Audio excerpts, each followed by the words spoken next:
This is the last of the contribution segments, and it's dealing with some other areas to watch with your contributions.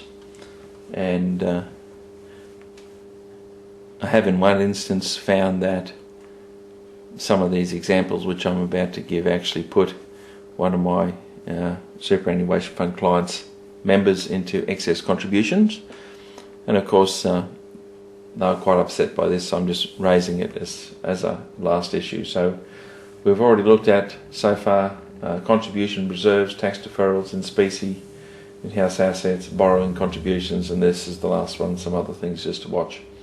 Okay, it's quite common that where the superannuation fund doesn't have sufficient cash assets at hand, that sometimes the ongoing compliance costs or other costs are paid directly by the members themselves.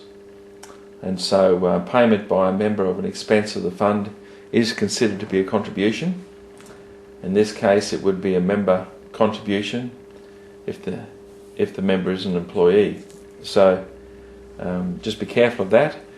If Mel makes the payment on the expense, it goes into Mel's member account, not in my wife Lynn's member account. So if we want the expense to go into the account of a particular member, there has to be documentary evidence to support that it's that member that has made that contribution, has made that contribution through paying an expense on behalf of the fund.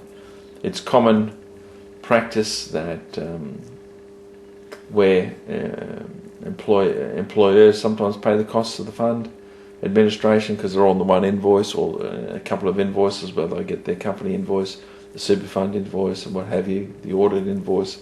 It's all paid for at the same time with the one payment by credit card by the member. So just be careful of this one, especially if you're up at the upper thresholds of the contribution limits. You don't want to trip the contribution limit by an expense being paid by a member and then being taken up as a contribution. Next one deals with improvements to real property. The member or employer making improvements to the real property owned by the super fund for no consideration or below market value. That's something to watch too. For example, you may pay for the repairs, or you may pay for some body corporate expenses or what have you of the real property owned by the super fund, and of course that has to be taken up as an expense of the fund, and the other side of that entry will of course be contributions from the member or from the employer. So in summary, if you're at your contribution limits, the expense payments and or the improvements to real property may make you over-contributed and attract a higher rate of tax. So just be careful of those areas. If you're calculating to make maximum contributions in any particular year, make sure that you take into account any expense payments or any improvements to real property you may have made during that year. Thank you.